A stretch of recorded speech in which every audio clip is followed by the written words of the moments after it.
ரசூலுல்லாஹி ஸல்லல்லாஹு அலைஹி வஸல்லம் சொல்கிறார்கள், அஃதலு தீனார் யுன்ஃபிகு ரஜுல், ஒரு மனிதன் செலவழிக்கக்கூடிய பணத்திலேயே தீனார்களையே மிக சிறந்தது 3 என்று ரசூலுல்லாஹ் பட்டியல் போடுறாங்க. ஒரு மொத்தம் செலவழிக்கிறதிலேயே மிக சிறந்தது 3. ஒன்று, அஃதலு தீனாரின் யுன்ஃபிகு ரஜுல் அலா இயாலிஹி, அவர் என்ன தீனாருன் யுன்ஃபிகு அலா இயாலிஹி, தந்த குடும்பத்துக்காக ஒருவர் செலவழிக்கிறார்.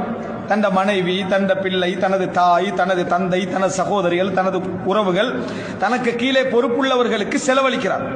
இதுதான் தர்மங்களிலேயே மிகச்சிறந்த தர்மம் என்று ரசூலுல்லாஹ். உலகத்தில் மனைவிக்கு கொடுப்பத தர்மம் என்று சொல்லி தர்மத்துடைய பார்வையையே மாற்றி சொன்ன மார்க்கம் எது? இஸ்லாம் தான்.